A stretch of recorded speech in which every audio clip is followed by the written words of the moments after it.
التائبون العابدون الحامدون السائحون الراكعون الساجدون الآمرون بالمعروف والناهون عن المنكر والحافظون لحدود الله وبشر المؤمنين ما كان لنبي والذين آمنوا أن يستغفروا ما كان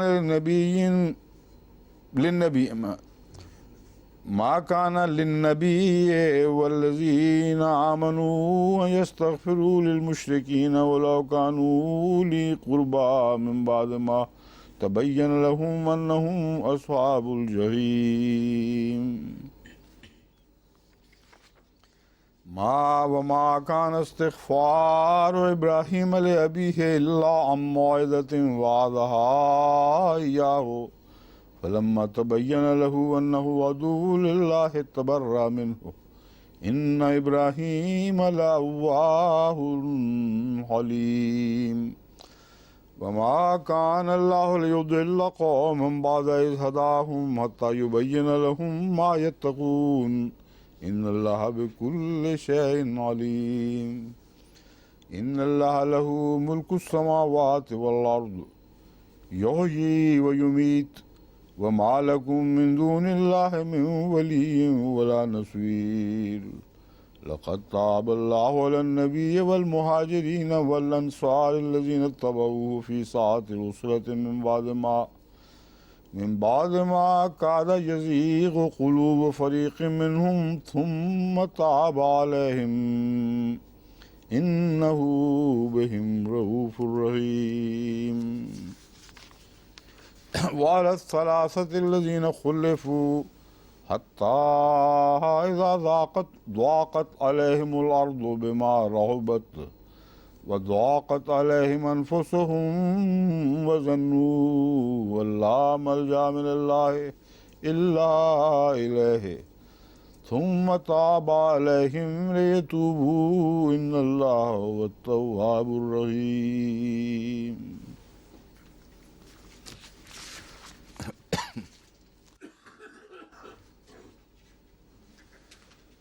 ومن الأعراب من يؤمن بالله واليوم الآخر اس سے پہلے ذکر گزرا تھا کہ اعراب میں ایسے بھی ہیں جو خدا کی راہ میں خرچ کرنے کو چٹی سمجھتے ہیں، بوجھ لیتے ہیں اور انتظار کرتے ہیں کہ مسلمانوں پر زمانے کی مار پڑے گی، یعنی مرور زمانہ سے مسلمان تباہ ہو جائیں گے، مگر سب ایک جیسے نہیں۔ ومن الأعراب، اعراب میں سے ایسے بھی ہیں من یؤمن باللہ، جو اللہ پر ایمان لاتے ہیں، والیوم الآخر، اور آخر پر کے دن پر ایمان لاتے ہیں، ویتخذ ما ينفق قربات عند اللہ، اور جو کچھ اللہ کی راہ میں خرچ کرتے ہیں اسے قربت کا ذریعہ سمجھتے ہیں، اسے اللہ کے قریب آنے کا ذریعہ سمجھتے ہیں، والصلوات الرسول، اور رسول کی دعاؤں کو حاصل کرنے کا ذریعہ سمجھتے ہیں۔ الا انہا قربۃ لہم، سنو یقیناً ان کے لیے یہ اللہ تعالیٰ کے قرب کو عطا کرنے کا موجب بنے گا۔ سیدخلہم اللہ فی رحمتہ، اور یقیناً اللہ تعالیٰ انہیں اپنی رحمت میں داخل فرما لے گا۔ ان اللہ غفور الرحیم، یقیناً اللہ تعالیٰ بہت بخشش کرنے والا، بہت مہربان ہے۔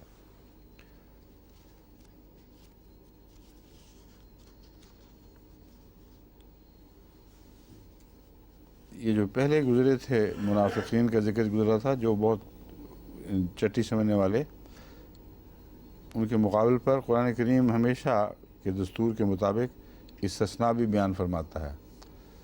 جہاں یہود کو بھی ملزم قرار دیا ہے، نہ مجرم قرار دیا ہے، اس کے ساتھ ہی ان میں سے جو اچھے اور نیک لوگ ہیں ان کا الگ ذکر بھی فرما دیا ہے۔ کوئی ایک ایسی جگہ بھی نہیں جہاں کلیتاً کسی کو ہر طرح سے، ہر نیکی، ہر خوبی سے محروم قرار دے دیا ہو۔ کوئی نہ کوئی اچھی چیز انفرادی طور پر اگر کسی قوم میں ملتی ہے تو قرآن اس کا بھی ذکر فرماتا ہے، مگر اعراب میں تو کافی تھے ایسے لوگ جو خدا کی راہ میں تقوی کے ساتھ خرچ کرنے والے اور خدا کی راہ میں خرچ کرنے کو پسند کرنے والے تھے۔ والسابقون الاولون من المہاجرین، اور وہ لوگ جو پہلے میں سے سبقت لے گئے، من المہاجرین، سابقون الاولون سبقت لے کر پہلوں میں شمار ہونے والے مہاجرین میں سے ہوں، والانصار مہاجرین میں سے بھی تھے، والانصار اور انصار میں سے بھی، والذین اتبعوہم بإحسان، اور وہ لوگ بھی جو اولین تو نہیں تھے لیکن انہی کے نقش قدم پر چلنے والے تھے، جو سبقت لے جانے والے اولین تھے انہی کے نقش قدم پر چلنے والے، بإحسان، احسان کے ذریعے۔ یہاں احسان سے مراد ہے اپنے اعمال کو خوبصورت بنانے میں، اچھے اعمال میں۔ رضی اللہ عنہم، اللہ ان سے راضی ہو گیا، ورضوا عنہ، اور وہ اللہ سے راضی ہو گئے۔ وأعد لہم جنات تجری تحت الانہار، اور ان کے لیے تیار کی ہیں اس نے ایسی جنتیں یا ایسے باغ، تجری تحت الانہار، جس کے نیچے نہریں، جس کے دامن میں نہریں بہتی ہیں، خالدین فیہا، اس میں وہ ہمیشہ رہیں گے، ان میں وہ ہمیشہ رہیں گے، ذالک الفوز العظیم، یہ ایک بہت بڑی کامیابی ہے۔ اس سے پہلی آیت کا جو ترجمہ ہے وہ میں نے جمع میں کیا تھا۔ میں یہ متنبہ کرنا چاہتا ہوں کہ جو الفاظ استعمال ہوئے ہیں وہ واحد کے ہیں لیکن مضمون جمع کا ہے، اور قرآن کریم میں بسا اوقات یہ طریقہ اختیار کیا جاتا ہے، من کے تابع واحد کا صیغہ استعمال ہو رہا ہے مگر وہ بہتوں پر اطلاق پانے والا ہے۔ اس لیے اردو میں اگر جمع کا صیغہ استعمال کیا جائے تو ہرگز یہ اصل کے مخالف نہیں ہے، بلکہ عین اس مضمون کے مطابق ہے جو بظاہر واحد کے صیغے میں بیان کیا جا رہا ہے۔ وَمِنَ الْأَعْرَابِ مَن يُؤْمِنُ بِاللَّهِ، جو اللہ پر ایمان لاتا ہے، لفظی ترجمہ ہے، ایسے بھی ہیں جو اللہ پر ایمان لاتے ہیں، یہ میں نے ترجمہ کیا تھا۔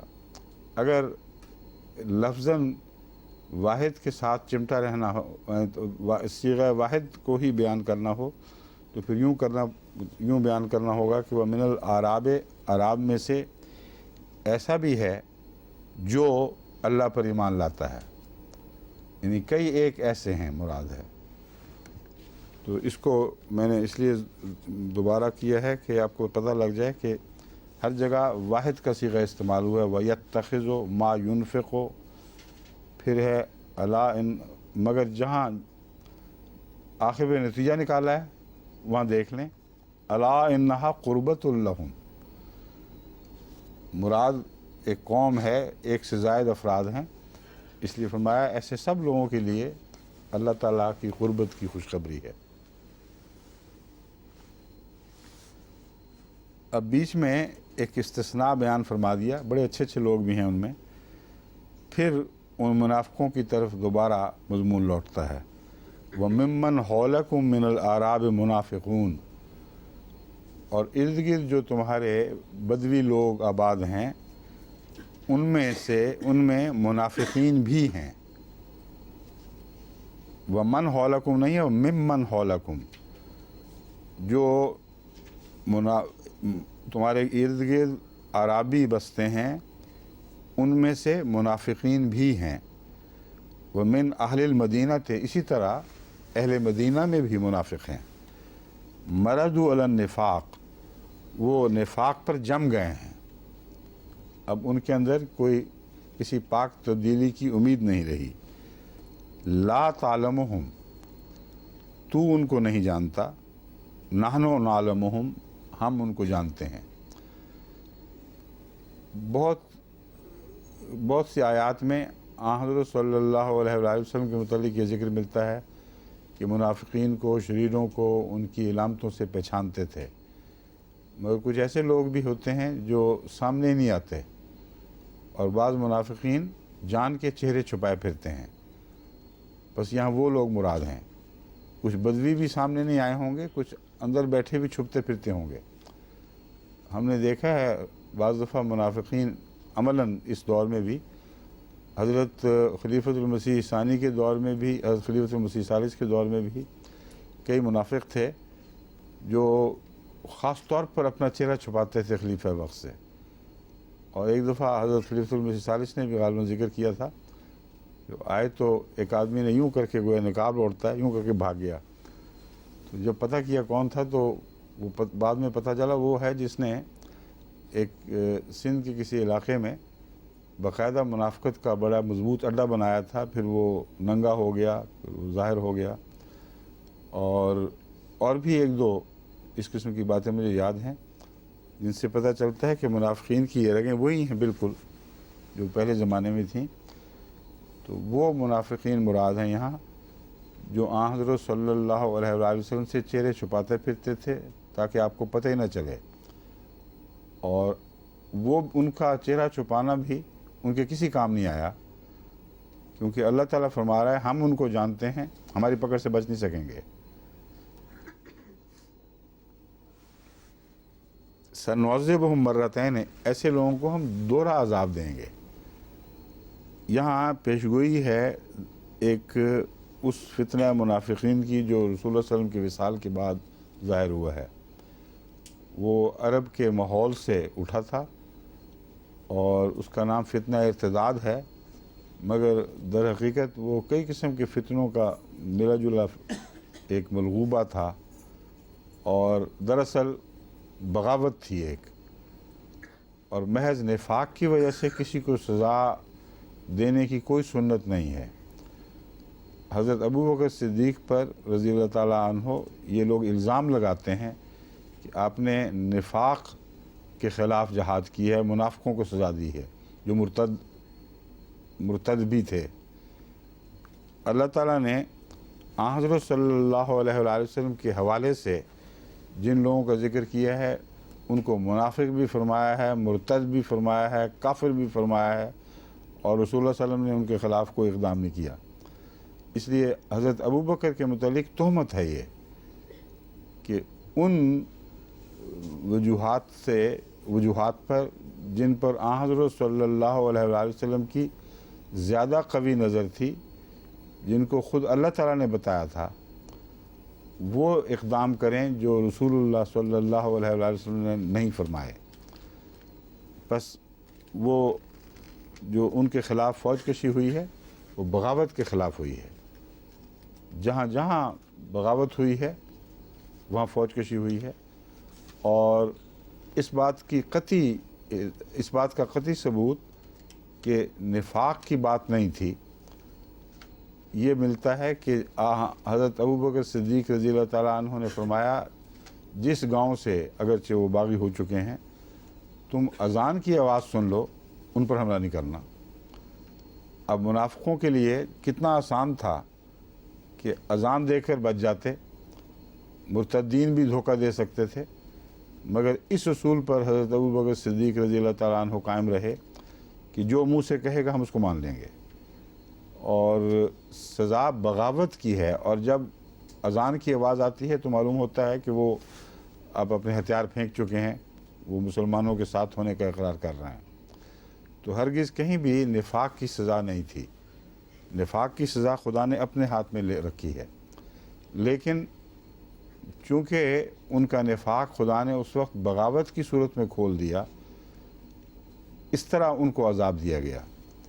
تو جو دوہرے عذاب کی بات ہو رہی ہے وہ مرنے کے بعد کا دوہرے عذاب بھی ہو سکتا ہے، اور اس زمانے میں جو واقعات رونما ہوئے ان کی طرف بھی اشارہ ہو سکتا ہے کہ ہم انہیں پکڑیں گے، ان کا نفاق کھول دیں گے، اور ایسی صورت میں کھولیں گے کہ پھر ان کے خلاف جہاد جائز ہو جائے گا، بلکہ ضروری ہو جائے گا، اور اس طرح ان کو عذاب دیا جائے گا. اور کچھ اور بھی تھے جن کا آگے ذکر ملے گا، ان کے نفاق کو بھی خدا نے کھولا. تو وہ جو آن حضرت صلی اللہ علیہ وآلہ وسلم سے چھپے ہوئے تھے، جن کے متعلق فرمایا تو ان کو نہیں جانتا، ان کو چھپا بھی نہیں رہنے دیا. کچھ کو رسول اللہ صلی اللہ علیہ وسلم کی زندگی میں ننگا کر دیا، کچھ کو آن حضور کے وصال کے بعد ننگا کر دیا، اور ان کے پردے ان کے کسی کام نہیں آئے. یہ وہ لوگ ہیں مردوا علی النفاق، وہ جم گئے ہیں اپنے نفاق پر. وآخرون اعترفوا بذنوبہم، اور ایسے بھی ہیں کچھ دوسرے جنہوں نے اپنے گناہوں کا اقرار کر لیا. خلطوا عملا صالحا وآخر سیئا، انہوں نے اچھے اعمال بھی کیے مگر ملا دیے کچھ دوسرے برے اعمال کے ساتھ.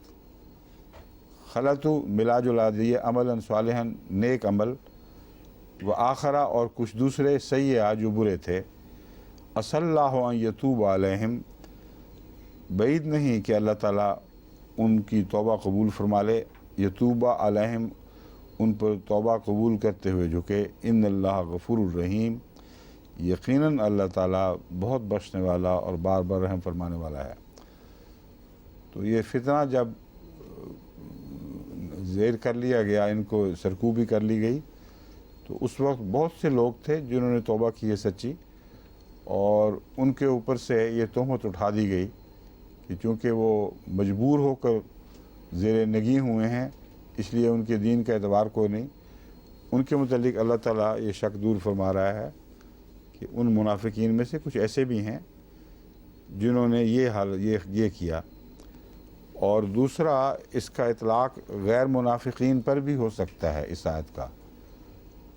ان کے علاوہ کچھ اور لوگ بھی ہیں جن کی نیکیوں کے ساتھ کچھ بدیاں بھی مل جل کر ان کے ساتھ زندگی بھر ساتھ رہتی ہیں، اور اگر ان کے اندر توبہ کی طرف طبیعت مائل ہو، اگر ان کی طبیعت توبہ کی طرف مائل ہو اور اعتراف گناہ کرتے رہیں خدا کے حضور، اس سے بخشش طلب کرتے رہیں، تو بعید نہیں کہ اللہ تعالیٰ ان کی توبہ قبول فرما لے. خذ من اموالہم صدقۃ تطہرہم، یہ جو آیت ہے یہ دوسرے ترجمے کی تائید نمایاں طور پر کر رہی ہے. اگلی آیت، خذ من اموالہم صدقۃ، ایسے لوگوں کے اموال سے بے شک صدقہ قبول کر لیا کر. تو طاہرہم، یہ صدقہ قبول کرنا ان کو پاک کر دے گا، ان کی پاکیزگی کا موجب بنے گا. وتزکیہم، اور ان کا تزکیہ کرے گا. بہا، اس ذریعے سے، اس کے ساتھ. اس میں اس کا ترجمہ لفظاً یوں بنے گا، پہلے پاک کرے گا، دوسرا پھر پاک کرے گا. میں اس کا فرق دیکھ رہا ہوں کہ اس ترجمے میں نے اپنے ترجمے میں کہیں کیا ہے کہ نہیں. انہیں پاک صاف کرے گا میں نے ترجمہ کیا ہے، مگر تطہیر اور تزکیہ میرے خیال میں دو مختلف درجوں کے مضامین ہیں. تطہیر میں زیادہ تر گناہوں کے میلان سے صفائی، خواہ عملاً گناہ ہوئے ہوں یا نہ ہوں، وہ جو انسان کی ذات میں گناہ کا میلان ہے یہ بھی ایک ناپاکی کا درجہ رکھتا ہے. اس میلان کو صاف کر کے گناہوں سے طبیعت کو ہٹا دینا، یہ تطہیر ہے. اور تزکیہ ہے ایسی اعلیٰ درجے کی کیفیت پیدا کر دینا جس سے پھر نیکیاں نشو و نما پاتی ہیں اور بہت بڑھتی ہیں. اگرچہ زکوٰۃ اور تزکیہ ان دو الگ الگ لفظ ہیں، لیکن تزکیہ میں وہ مضمون بھی داخل ہے میرے نزدیک جس میں رسول اللہ صلی اللہ علیہ وسلم کو مزکی قرار دیا گیا ہے. اس میں یہ معنی میں سمجھتا ہوں ہمیشہ کہ ایسا پاک کرنا مراد نہیں کہ گناہ ہٹیں، ایسا پاک کرنا ہے کہ نیکیاں نشو و نما پائیں اور ترقی پر ترقی کرتا چلا جائے انسان. اور ساتھ فرمایا وصلی علیہم، اور تو ان پر دعائیں کر، ان پر کھڑا ہو. یہاں ایک اشارہ اس طرف بھی ہے، اس سے پہلے منع فرما دیا گیا تھا کہ کوئی ان میں سے مر جائے تو اس کی نماز نہیں پڑھنی، نماز جنازہ نہیں پڑھنی، اس کی قبر پہ کھڑا نہیں ہونا.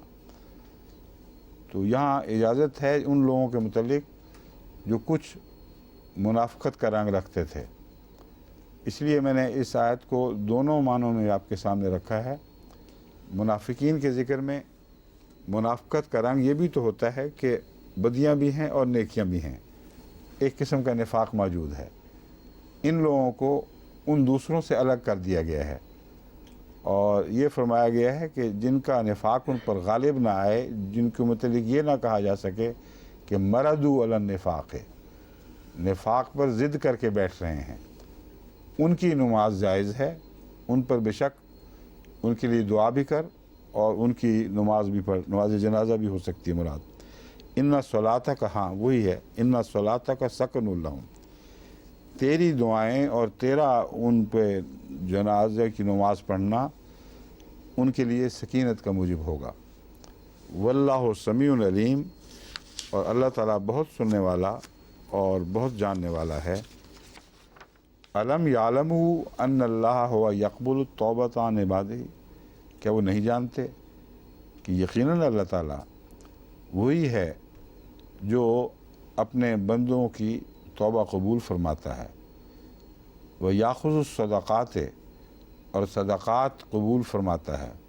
وان اللہ هو التواب الرحیم، اور یقیناً اللہ تعالیٰ ہی ہے جو بہت بار بار توبہ قبول فرمانے والا اور بہت زیادہ رحم اور بار بار رحم فرمانے والا ہے. وقل اعملوا، تو ان سے کہہ دے اعملوا، جو کرنا ہے کرو. فسیر اللہ عملکم، پس اللہ تعالیٰ تمہارے اعمال کو ضرور دیکھ رہا، تمہارے عمل کو ضرور دیکھ رہا ہے. ورسولہ والمومنون، اور رسول بھی تمہارے عمل پر نگران ہے اور مومن بھی تمہارے عمل پر نگران ہیں. وَسَتُرَدُّونَ إِلَىٰ عَالِمِ الْغَيْبِ، یہاں یرا کا معنی صرف دیکھنا ہے، مگر اس آیت کے انداز سے لگتا ہے کہ مومنوں کی نظر میں ہو، جس کو ہم کہتے ہیں، یہ مراد ہے. تم اللہ کی نظر میں بھی ہو اور دنیا میں رسول اور مومنوں کی نظر میں بھی ہو. یہ نگرانی کے لیے بھی یہی محاورہ استعمال ہوتا ہے. وَسَتُرَدُّونَ إِلَىٰ عَالِمِ الْغَيْبِ وَالشَّهَادَةِ، تم پھر ضرور عالم غیب کے علم جاننے غیب کا علم جاننے والے اور ظاہر کا علم جاننے والے کی طرف لوٹائے جاؤ گے. فَيُنَبِّئُكُم بِمَا كُنتُمْ تَعْمَلُونَ، بس وہ تمہیں ضرور مطلع فرمائے گا جو تم کیا کرتے تھے، اس چیز سے جو تم کیا کرتے تھے. یہاں اللہ اور رسول کے دیکھنے یا ان کی نگرانی کا مطلب محض دشمنوں کو یہ بتانا، منافقین کو یہ بتانا ہے کہ تم اس دھوکے میں نہ رہو کہ تم ان کو دھوکہ دے رہے ہو. اللہ تو جانتا ہی ہے، مگر تمہیں غلط فہمی نہ ہو کہ رسول اور مومن جانتے نہیں ہیں. تمہارے خلاف اگر کوئی کارروائی نہیں کرتے تو اس کی اور وجوہات ہیں. مثلا اللہ تعالیٰ نے نفاق کے خلاف دنیا میں کسی کارروائی کا حکم نہیں دیا، کیونکہ یہ بنیادی انسانی حق محفوظ فرمایا ہے کہ اپنی زبان سے جو کچھ کہے گا تمہیں ماننا ہوگا، ورنہ تم عالم الغیب بن جاؤ گے یا عالم الغیب بننے کے دعوے دار کہلاؤ گے. تو اسی لیے فرمایا کہ جہاں تک سزا کا تعلق ہے وہ تو ملے گی، مگر اس وقت جب تم لوٹائے جاؤ گے الی عالم الغیب والشہادہ، اس کے دربار میں لوٹائے جاؤ گے جو غیب کا بھی علم رکھتا ہے اور حاضر کا بھی. فَيُنَبِّئُكُم بِمَا كُنتُمْ تَعْمَلُونَ، پس وہ تمہیں حقیقت میں خبر دے گا کہ تمہارے اعمال کی کیا قیمت تھی، کیا نتائج نکلنے چاہیے تھے. وَآخَرُونَ مُرْجَوْنَ لِأَمْرِ اللَّهِ، کچھ ایسے لوگ بھی ہیں جو اللہ کے فیصلے کے انتظار میں چھوڑے گئے ہیں. یہاں مرجونا چونکہ مجہول ہے، اس لیے یہاں مرجون لامر اللہ رجا ہوتا ہے انتظار یا امید. تو مرجونا سے مراد یہ ہے کہ ان کے اپنے اختیار کی بات نہیں، وہ اللہ کے فیصلے کے انتظار میں اپنے حال پر چھوڑ دیے گئے ہیں. اما یعذبہم، خواہ وہ انہیں عذاب دے، و اما یتوب علیہم، خواہ وہ ان کی توبہ ان پر توبہ قبول پر کرتے ہوئے جھک جائے، واللہ علیم حکیم، اور اللہ تعالیٰ بہت جاننے والا اور بہت حکمت والا ہے۔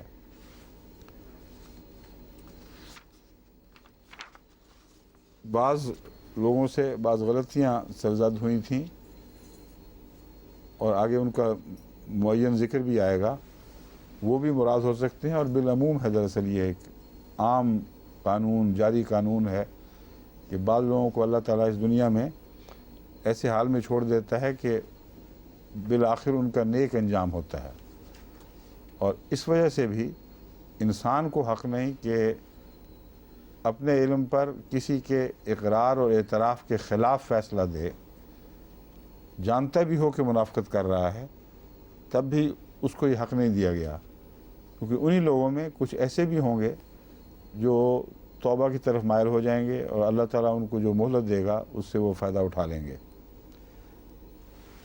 والذین اتخذوا مسجدا ضرارا وکفرا وتفریقا بین المؤمنین،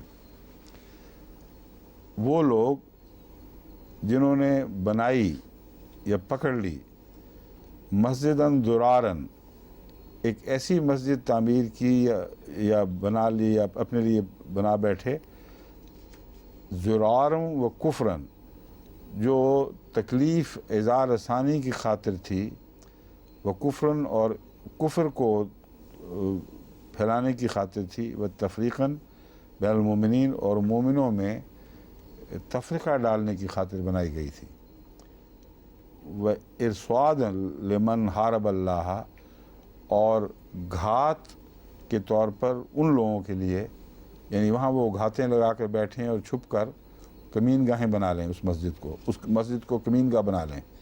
ارصاد کہتے ہیں گھات یا کمین گاہ کو، تو ایک کمین گاہ کے طور پر تھی لمن حارب اللہ، اس کے لیے یا ان لوگوں کے لیے جن کا خدا سے لڑائی کرنا پہلے سے ہی واقعہ ہو چکا ہے، ظاہر ہو چکا ہے، یعنی وہ اللہ تعالیٰ کی مخالفت کر رہے ہیں، ورسولہ، اور اس کے رسول کی، من قبل، اس سے پہلے سے ہی۔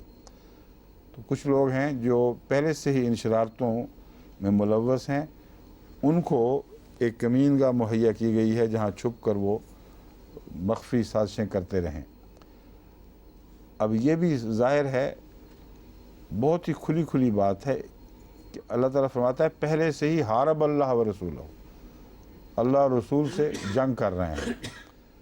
اب یہاں ظاہری جنگ چونکہ نہیں ہے، اس لیے ظاہری جنگ ان کے خلاف کرنے کی اجازت نہیں ہے، کر رہے ہیں، یہاں تک کہ وہ کمین گاہیں بھی ڈھونڈتے پھرتے ہیں، اور یہ جو واقعہ آگے کھلے گا اس سے پتہ چلتا ہے کہ جب اس مسجد کے خلاف حضرت صلی اللہ علیہ وآلہ وسلم نے اقدام فرمایا تو وہاں کسی شخص کو کوئی بدنی سزا نہیں دی گئی، اور کسی شخص کو کسی اور مسجد میں نماز پڑھنے سے بھی نہیں روکا گیا، حالانکہ ان کے متعلق یہ قطعی فتویٰ موجود ہے کہ وہ اللہ تعالیٰ کے خلاف اور رسول کے خلاف اس سے پہلے ہی سے جنگ کر چکے ہیں، کر رہے ہیں، بس یہ گروہ اگر محروم کیا گیا ہے تو اس اڈے سے صرف محروم کیا گیا ہے جس اڈے پر یہ سازشیں کرتے تھے اور فساد برپا کرتے تھے۔ وَلَا يَحْلِفُنَّ، اب کیوں نہیں پکڑا گیا، وجہ سامنے آ گئی ہے، وَلَا يَحْلِفُنَّ إِنْ أَرَدْنَا إِلَّا الْحُسْنَى، بڑی پکی قسمیں کھائیں گے یہ لوگ، یا کھائیں گے ہے، ضرور کھائیں گے کہ ہم تو سوائے بھلائی کے اور کچھ بھی نیت نہیں رکھتے تھے، ہمارا کوئی ارادہ نہیں تھا سوائے اس کے کہ ایک اچھی بات کریں، واللہ یشہد انہم لکاذبون، اور اللہ تعالیٰ گواہی دے رہا ہے کہ بالکل جھوٹ بول رہے ہیں۔ اب دیکھیں کیسا انسانی آزادی کا آزادی ضمیر کا کیسا عظیم اعلان ہے یہ، اللہ گواہی دے رہا ہے، مگر حضرت صلی اللہ علیہ وآلہ وسلم کو ان کے خلاف اقدام کی اجازت نہیں ہے۔ یعنی ان کے خلاف بدنی سزا دینے کا کوئی حق نہیں دیا گیا، صرف اس لیے کہ وہ جھوٹی قسمیں کھا رہے ہیں۔ بس انسان جو کہتا ہے،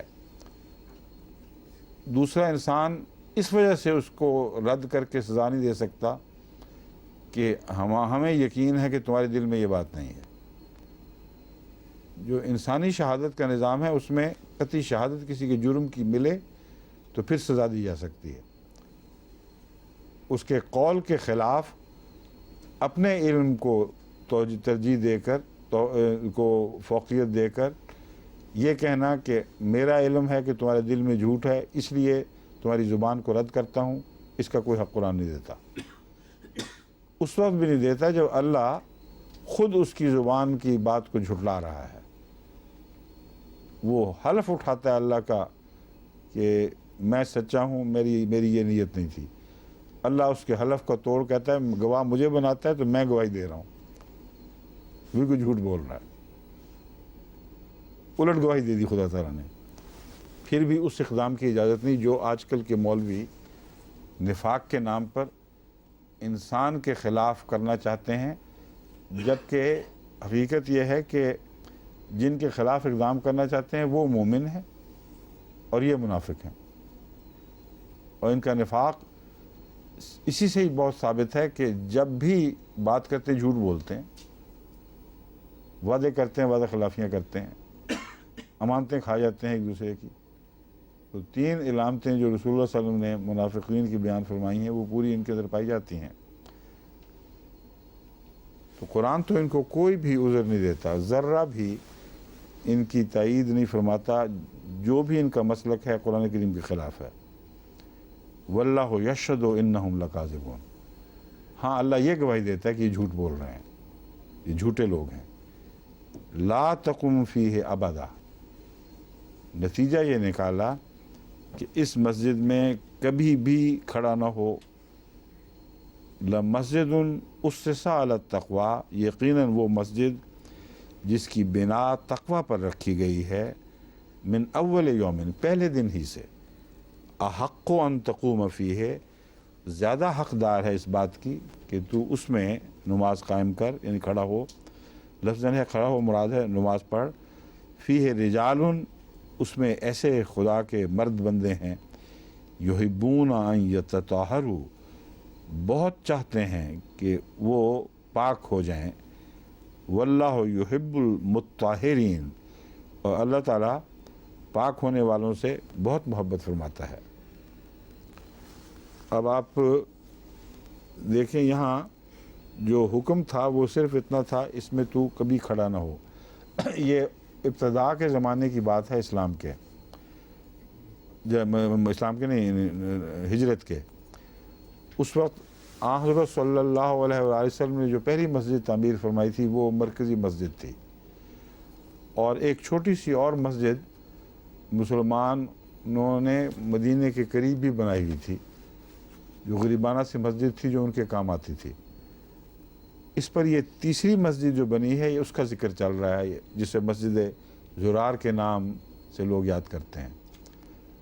اس کا قصہ یہ ہے کہ ایک شخص ابو عامر جو عیسائی تھا، وہ باہر سے آیا ہے اور اس نے مدینے کے منافقین کو یہ پیغام دیا کہ میں محمد رسول اللہ صلی اللہ علیہ وسلم کے متعلق کہ ان کا اڈا تباہ کروں گا، اور اس نے اپنی طرف ایک خواب بھی اپنی بیان کی کہ میں نے دیکھا ہے کہ فریدن تریدن کچھ اور بھی تھا ایک لفظ، ہاں شریدن ہو جائے گا یہ شخص، اور طریقہ یہ ہے کہ تم باہر ایک مسجد بناؤ، اس مسجد میں آ کے میں اڈا بناؤں گا، اور رسول اللہ صلی اللہ علیہ وسلم کو ہم دعوت دیں گے کہ آ کے اس کو تبرک کریں اور وہاں نماز پڑھائیں۔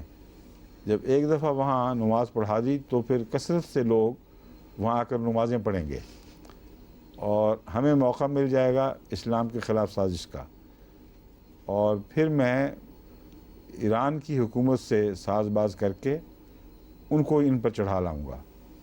یہ اس نا قیصر کی، وہ عیسائی تھا نا، ہاں عیسائی کے لحاظ سے وہ قیصر کی طرف اس کا دماغ جانا تھا، اور قیصر ہی کا کہا تھا اس نے۔ کہ میں قیصر سے ساز باز کروں گا اور وہ پھر فوجیں چڑھا لائے گا۔ یہ جو واقعہ ہے اس کا وہ اس کا اسی کا شاخسانہ تھا کہ یہ شخص جب بھاگ کے روم میں گیا ہے تو یعنی روم کی سلطنت میں، تو پہلی تیاری جو اسلام کے خلاف فوج کشی کی وہاں کی گئی ہے وہ اسی کی سازشوں سے کی گئی تھی۔ چنانچہ ابو عامر کو جب یہ پتہ چلا، یہ آیات نازل ہوئیں، تو وہ خدا پر تو اس طرح یقین رکھتا ہی نہیں تھا، وہ سمجھا کہ میری مخبری ہو گئی ہے، اور اگرچہ یہاں نام نہیں لیا گیا تھا مگر اس نے چونکہ سازش کا بانی وہی تھا، اس نے کہا یہ تو ضرور کسی انسان نے بتایا تو پھر میری بات ہی کی ہوگی، تو وہ دوڑ گیا وہاں سے اور فرار ہو گیا اور وہ مسجد خالی کر گیا۔ حضرت صلی اللہ علیہ وآلہ وسلم کا پہلے ارادہ یہی تھا، جیسا کہ قرآن کریم سے پتہ چلتا ہے، کہ صرف نماز وہاں نہیں پڑھنی، مسجد کو گرانے اور ڈھانے کا کوئی ذکر قرآن کریم میں نہیں ملتا کہ اللہ تعالیٰ نے فرمایا ہو کہ اس مسجد کو گرا دو، مگر ایک اشارہ ملتا ہے، وہ آگے آئے گا، جس سے پتہ چلتا ہے جو اگرچہ وہ روحانی معنوں میں ہے مگر جسمانی طور پر بھی اس کے ڈھہ جانے کا ایک اشارہ ملتا ہے۔ جب یہ شخص بھاگ گیا تو اس وجہ سے اس کو گرایا گیا ہے کہ مسجد نہیں ہے، یہ ایک فساد کا اڈہ ہے، بس خدا کی عبادت کے لیے جو جگہ تعمیر ہی نہ کی گئی ہو اس کو گرا دینا یہ اس حکم کے خلاف نہیں ہے جس میں مسجدوں کی حفاظت، ان کے قیام کی ہدایت ہے۔ جہاں یہ ہدایت ہے کہ خدا کے لیے جو عبادت گاہیں ہیں ان کا احترام کرو، وہاں لفظ مسجد خاص نہیں ہے، ہر عبادت گاہ کے احترام کی تعلیم ہے۔ گرجے بھی اس میں آ جاتے ہیں، اس میں راہب خانے بھی آ جاتے ہیں، اس میں یہودیوں کے ٹیمپلز بھی آ جاتے ہیں اور مسجدیں بھی۔ تو ان سب کی جو احترام کی تعلیم ہے اس کی روشنی میں اس مضمون کو سمجھنا ضروری ہے۔ یہ وہ چیز تھی جو کسی نو سے بھی تعلق نہیں رکھتی تھی، نہ اسے حقیقت میں خدا کی عبادت کی خاطر تعمیر ہوئی ہی نہیں، فساد کی خاطر ہوئی ہے، اور جب معاملہ کھل گیا تو پھر مقامی گواہیاں مل گئیں اس بات پر۔ جب گواہیاں مل گئیں تب اس کو مسمار کرنے کا حضرت صلی اللہ علیہ وسلم نے فیصلہ فرمایا ہے۔ مگر اللہ تعالیٰ نے اس بنا پر کہ میں بتا رہا ہوں کہ مسجد جھوٹ پر مبنی ہے، کہیں بھی اسے مسمار کرنے کی تعلیم یہاں نہیں دی ہے۔ ایک پیشگوئی کا رنگ ہے کہ یہ گرے گی۔ بس میں جہاں تک میں نے ان روایات کا مطالعہ کیا تھا، اس وقت واضح طور پر سب یاد نہیں، مگر کچھ عرصہ پہلے میں نے اسی مضمون پر ایک خطبہ دیا تھا کہ یہ جو احمدی مسجدوں کو گرانے کے لیے عذر رکھتے ہیں کہ یہ مسجد زرار ہیں، اور مسجد زرار کو چونکہ گرا دیا گیا تھا اس لیے ہمیں احمدیوں کی مسجدیں گرانے کا حق حاصل ہے، اس کے جواب میں جو میں نے خطبہ دیا تھا اس سے پہلے یہ تیاری کی تھی، اس لیے آپ کو مختصراً دوبارہ بیان کر آپ کو بتا رہا ہوں کہ ان چیزوں کا اس سے کوئی تعلق نہیں۔ وہ ایک ایسا منفرد واقعہ ہے جس کی بنا الہام پر ہے، اور ایک ایسی سازش کے خلاف اقدام ہے جو سیاسی سازش مسلمانوں کو تباہ کرنے کے لیے ایک غیر نے بنائی جو ایک عیسائی تھا، اور منافقین اس کے ساتھ شامل ہوئے، اور اڈا ارساد کا تھا، یعنی وہاں بیٹھ کے کمین گاہ بنے جس کے ذریعے حملے کیے جائیں۔ اس کو عذر رکھتے ہوئے آج کل کے علماء جو مسلک اختیار کرتے ہیں وہ یہ ہے کہ اول تو یہ جو کہتے ہیں مسجد، اپنی مسجد کو مسجد کہتے ہیں، یہ مسجد ہے ہی نہیں، یہ زرار ہے، اور اللہ تعالیٰ آخر تک مسجد ہی کہہ رہا ہے اس کو۔ یہ بھی ایک عجیب شان ہے خدا تعالیٰ کی۔ جنہوں نے اس کو مسجد کہا تھا، خدا نے یہ نہیں کہا تمہیں مسجد کہنے کا حق ہی کوئی نہیں، یہ تو فتنے کا اڈا ہے۔ آخر وقت تک مسجد ہی کہا گیا، آج تک اسلامی لٹریچر میں اس کا حوالہ مسجد کے نام سے ملتا ہے۔ اور یہ مولوی کہتے ہیں کہ احمدیوں کی عبادت گاہوں کو جو مرضی کہہ دو، مسجد نہ کہو۔ اس لیے ان کا دین کلیتاً رسول اللہ صلی اللہ علیہ وسلم کے دین کے خلاف اور قرآن کے مسئلے کے خلاف ہے۔ نمبر 2 بات یہ کہتے ہیں کہ یہاں جو مرضی کرو، لیکن گنبد مٹا دو، گرا دو، محراب ہٹا دو۔ تو صاف ثابت ہوا کہ ان کو شرارت کے خلاف کوئی احتجاج ہے ہی نہیں۔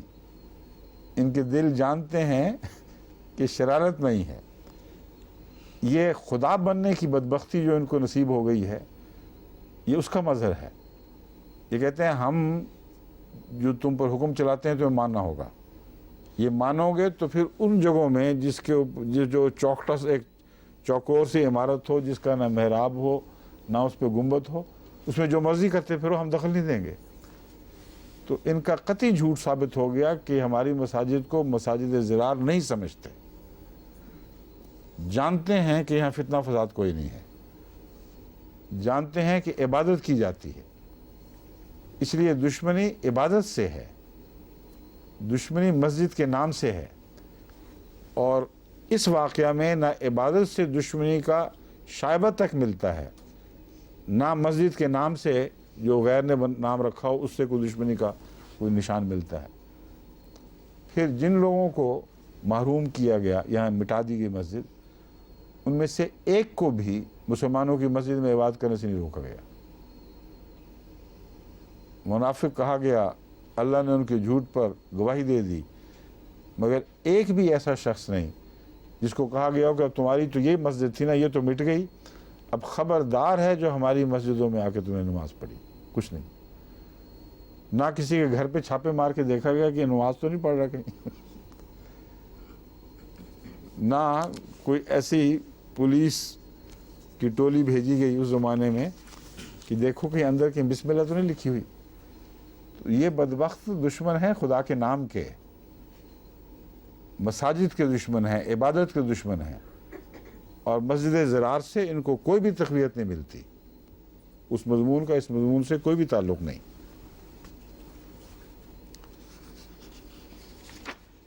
افمن اسس بنیانہ علی تقوی من اللہ ورضوان، اب اس بات کا فیصلہ بھی تو صرف اللہ نے کرنا ہے کہ کون سی عمارت ایسی ہے۔ افمن اسس بنیانہ، وہ شخص یا وہ لوگ، یہاں دراصل تو رسول اللہ صلی اللہ علیہ وسلم یہ اول مراد ہے، پس یہاں کہنا چاہیے پس وہ جس نے اپنی عمارت کی بنا رکھی ہو، اسس بنیانہ علی تقوی، تقوی پر، من اللہ، اللہ کے سے تقوی کرتے ہوئے اللہ کے خوف پر بنا رکھی ہو، ورضوان، اور اللہ کی رضا پر بنا رکھی ہو، خیرن، کیا وہ بہتر ہے، ام من اسس بنیانہ، یا وہ شخص جس نے اپنی عمارت کی بنا رکھی ہو علی شفا جرف ہارن، ایسے کنارے پر جو کھوکھلا ہو، ہارن گر جانے والا ہو، ڈھہ جانے والا ہو، فنہار بہ فی نار جہنم، بس وہ گر گیا اس کے ساتھ، اسے لے ڈوبا جہنم کی آگ میں۔ یہ میں کہہ رہا تھا کہ اشارہ اس بات کا ہے کہ مسجد ظاہری طور پر بھی ڈھہ جائے گی اور جلا دی جائے گی، اور ایسا ہی واقعہ پھر بعد میں ہوا۔ بس یہ ظاہری علامت بن گیا اس پیشگوئی کی جو دراصل اخروی دنیا سے تعلق رکھتی ہے، کیونکہ جہنم میں تو وہ آخرت میں ڈالا جائے گا، اور اس مسجد کے ساتھ وہ بدبخت جلا بھی نہیں تھا کیونکہ بھاگ گیا تھا یہاں سے، اور اس نے وہاں جا کے اہل روم کو بھڑکایا تھا مسلمانوں کے خلاف۔ واللہ لا یہدی القوم الظالمین، اور اللہ تعالیٰ ظالموں کی قوم کو ہدایت نہیں دیتا۔ لا یزال بنیانہم الذی بنوا ریبۃ فی قلوبہم، اس سے بھی مزید ثابت ہوتا ہے کہ وہ سارے لوگ جو ملوث تھے وہ معلوم ہو چکے تھے، ان کا علم ہو گیا تھا، اگر علم نہ ہوتا تو وہ قسمیں کھانے والے کون تھے جنہوں نے اللہ کی قسمیں کھائی ہیں کہ ہماری نیت نہیں تھی؟ ایک معروف گروہ تھا، اور اس آیت سے ثابت ہوتا ہے کہ اس معروف گروہ کے خلاف کوئی دنیاوی کارروائی قتل کی نہیں کی گئی، کیونکہ اللہ تعالیٰ فرماتا ہے کہ ہمیشہ ان کے دل میں یہ امارت والا قصہ جو ہے وہ شکوک پیدا کرتا رہے گا۔ الا ان تقطع قلوبہم، لا یزالو، ہمیشہ بنیانہم، ان کی یہ عمارت، الذی بناؤ، جنہوں انہوں نے بنائی، ریبتاً فی قلوبہم، اس کے دو معنی بن سکتے ہیں۔ ایک معنی جو پہلا ہے وہ یہ ہے، ریبتاً فی قلوبہم، اپنے دلوں کے شکوک کے اظہار کے طور پر بنائی۔ بنیانہم الذی بناؤ اے ریبتاً فی قلوبہم، جو ان کے دل میں شکوک تھے ان کے مظہر کے طور پر یہ عبارت بنائی۔ دوسرا ہے لا یزال بنیانہم الذی بناؤ، یہ عمارت جو انہوں نے بنائی ہے ہمیشہ ریبتاً فی قلوبہم، ان کے دل میں شکوک کی صورت میں موجود رہے گی، شکوک پیدا کرنے والی چیز رہے گی۔ یہاں ریبتاً اس میں چونکہ اس میں مرفوع نہیں ہے ریبتاً، اس لیے اس کا مناسب ترجمہ کرنے میں دقت محسوس ہو رہی ہے مجھے۔ جہاں تک پہلا ترجمہ ہے اس میں تو کوئی دقت نہیں ہے، وہ تو واضح ہے کہ یہ عمارت جو انہوں نے ریبتاً بنائی ہے، ان کے دلوں کے شکوک کے اظہار کے طور پر بنائی ہے۔ یہاں ریبہ حال بن جائے گا، کس حال میں بنائی ہے، یا مفعول لہو بن جائے گا، کس غرض سے بنائی ہے۔ مفعول لہو تو نہیں بنتا کیونکہ ریبتاً ظاہر کرنا تو ان کا مقصد نہیں تھا، مگر مفعول لہو ان معنوں میں بنتا ہے کہ مقصد یہ تھا کہ ان کے دل کے شکوک ہیں وہی باہر آئیں، اس عبارت سے وہ منسلک تھے۔ مگر جو تیسرا ترجمہ بنتا ہے بناؤ ریبتاً فی قلوبہم، کہ وہ عبارت ہمیشہ ان کے دلوں میں شکوک پیدا کرتی رہے گی۔ یہاں ریبتاً کی گرامر کیا بنے گی مومن صاحب؟ لا یزال کا جو خبر ہے اس وجہ سے ٹھیک ہے، کانا کا ساتھ بالکل صحیح ہے، مجھے اس کو ذہن میں نہیں آ رہا تھا، یہ وجہ ہے، ٹھیک ہے۔ ما زال لا یزالو، یہ جو اظہار ہے اس کی خبر منصوب ہو جاتی ہے، بس اس کا ترجمہ مرفوع والا ہوگا، اگرچہ اعراب اس پر نصب کے ہیں۔ بس اس پہلو سے یہ ترجمہ ہوگا، یہ ہمیشہ ان کی یہ عمارت جو انہوں نے بنائی ان کے دلوں میں شکوک پیدا کرتی رہے گی، یا بنائے شک رہے گی۔ الا ان تقطع قلوبہم، سوائے اس کے یا یہاں تک کہ تقطع قلوبہم، ان کے دل ٹکڑے ٹکڑے ہو جائیں۔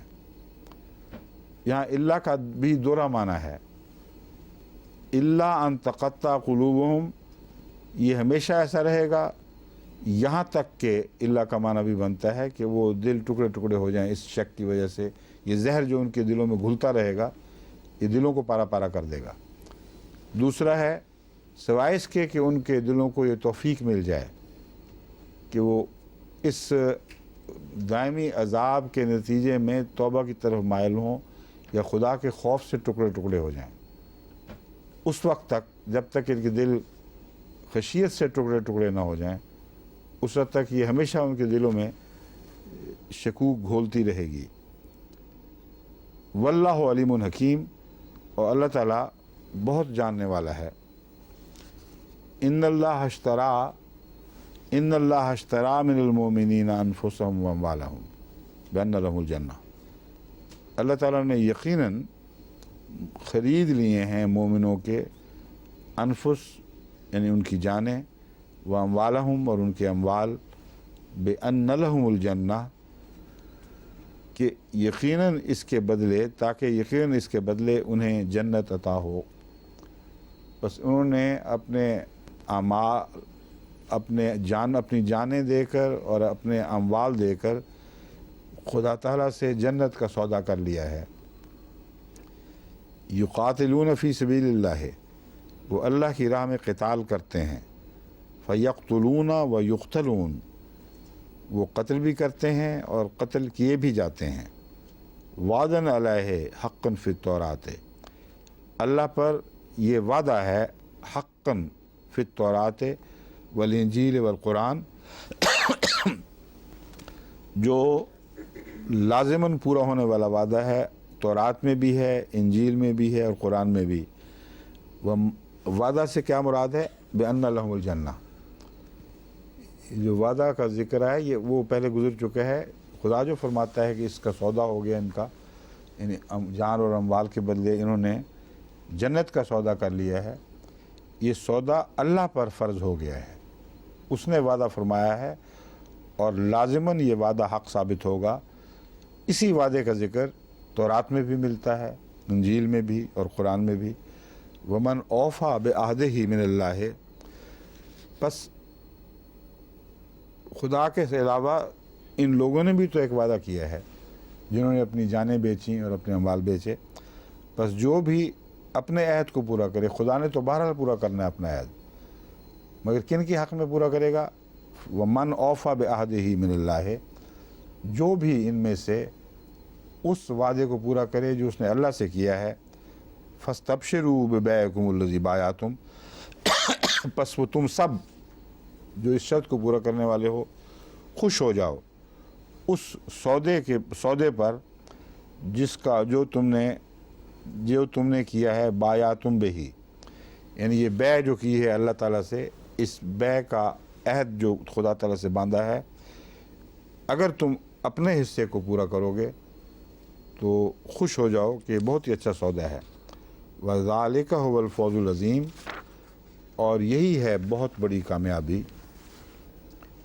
التائبون العابدون الحامدون الساہرون الراکعون الساجدون، توبہ کرنے والے. التائبون، العابدون عبادت کرنے والے، حامدون حمد کرنے والے، السائحون سفر کرنے والے یا سیر کرنے والے. اب یہ عبادت کے اندر یہ سفر کا ذکر کہاں سے آ گیا؟ اصل بات یہ ہے، اس کا ترجمہ ہے اور راہ مولا میں سفر کرنے والے، خدا کی خاطر جہاد کرنے والوں کے طور پر یہاں سائحون آیا ہے. اور سفر اگر خدا کی خاطر ہو تو خواہ اس میں مقاتلہ ہو یا نہ ہو، وہ جہاد کا درجہ پا جاتا ہے. بس زیادہ وسیع لفظ استعمال فرمایا ہے اس کے بدلے، کیونکہ جس منافق کی پہلے بات گزری ہے اس نے جو جنگ عائد کرنے کی کوشش کی تھی، وہ عملاً رسول اللہ صلی اللہ علیہ وسلم کے ساتھ وہ جنگ ہوئی نہیں تھی، صرف سفر ہوا تھا.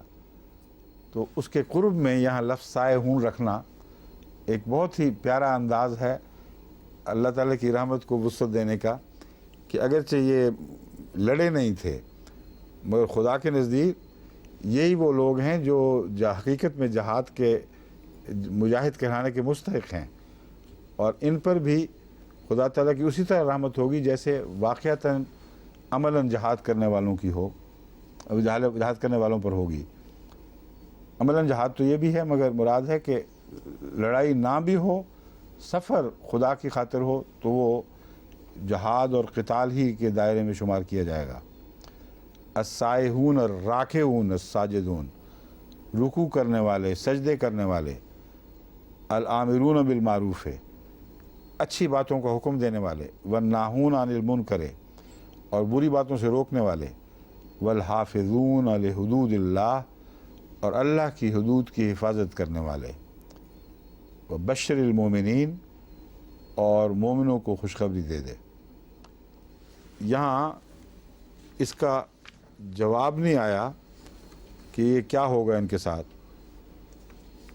آپ نے دیکھا ہے صرف لسٹ بیان ہوئی ہے، اور وہ ایک الگ جملہ ہے وبشر المومنین. یہ وہی لوگ ہیں جن کا ذکر گزرا ہے ان اللہ اشتری من المؤمنین انفسهم واموالهم.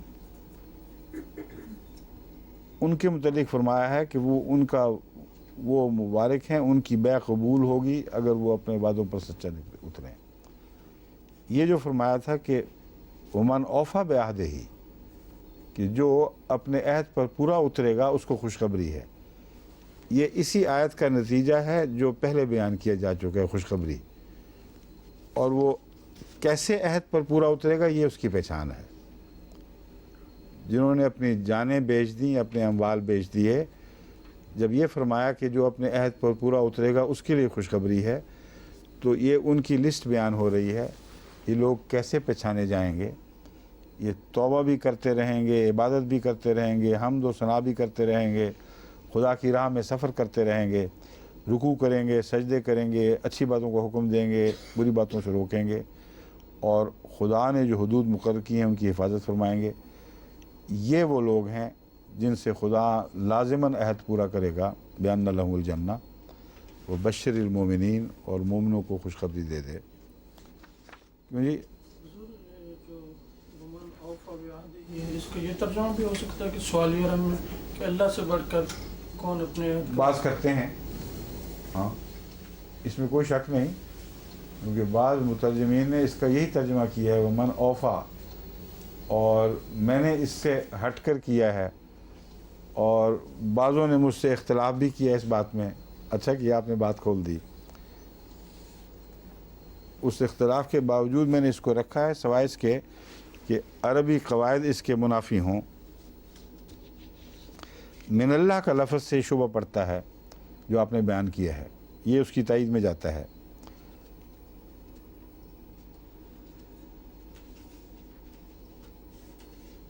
ہاں، معاف کرنا، میں نے جو ترجمہ آخری پاس کیا ہوا ہے، جو لکھا ہوا ہے، وہ وہی ہے جو من کے حوالے سے، من کی نسبت سے کیا گیا ہے، اور خدا سے بڑھ کر کون اپنے اس عہد کو پورا کرنے والا ہے، بس تم اپنے اس سودے پر خوش ہو جاؤ۔ میرا جو رجحان دوسرے ترجمے کی طرف ہے ابھی بھی، وہ آیات کے سیاق و سباق کی وجہ سے ہے۔ اللہ نے تو فیصلہ کر لیا ضرور حق ہی ہوگا، اس کے بعد پہچان ان لوگوں کی بیان فرما دی ہے جو عہد پورا کرنے والے ہیں، وہ یہ لوگ ہیں، یہ لوگ ہیں، یہ لوگ ہیں، اور یہ شروع ہوتا ہے جملہ اسمیہ، اور اس کا جواب دیے بغیر معاملہ بات ختم ہو جاتی ہے۔ وبشر المومنین اس کے علاوہ ہے، التائبون فبشرہم نہیں فرمایا، بلکہ وبشر المومنین، اور مومنوں کو خوشخبری دے دے۔ یہی وجہ تھی کہ پہلے بھی میں نے یہی ترجمہ کیا تھا جو اب کر رہا ہوں آپ کے سامنے، مگر ربوہ سے علماء نے مجھے مشورہ دیا کہ یہاں اوفاق سے مراد من کی نسبت سے یہ بنتا ہے کہ جو بھی عہد پورا کرنے والے ہیں ان میں سب سے بڑھ کر اللہ اپنے عہد کو پورا کرنے والا ہے۔ تو یہ اختلافی مسئلہ ہے، مگر اس کو آپ دوبارہ دیکھ لیں۔ اگر اوفا کا وہ ترجمہ عربی لغت سے ممکن ہو جو میں نے کیا ہے، تو ایک من کی گھنڈی رہ جائے گی، وہ نکالنی ہوگی، دیکھنا ہوگا کہ کن معنوں میں ہے۔ بعض دفعہ ایک آیت کو ایک ایسے انداز میں بیان کیا جاتا ہے کہ بیک وقت وہ دو معنی رکھتی ہے، اور اس وجہ سے دستور سے ہٹ کر ایک لفظ کو اختیار کر لیا جاتا ہے، مگر یہ انشاءاللہ پھر بیان کریں گے، وقت ہو چکا ہے، ٹھیک ہے؟ اچھا، وہ آپ نے توجہ دلا دی، کیونکہ مجھے یاد ہے اس پر گفتگو ہوئی تھی، خطبہ و کتابت بھی ہوئی تھی، بالآخر میں نے اختیار کر لی تھی ان کی بات، کوئی انہوں نے ضروری کوئی گرامر چلائی ہوگی میرے اوپر جو میں آخر مان گیا، مگر میری طبیعت کا میلان سیاق سباق سے ابھی بھی وہی ہے، تبھی بے اختیار میرے دل سے، میرے منہ سے وہی ترجمہ نکلتا ہے۔ السلام علیکم۔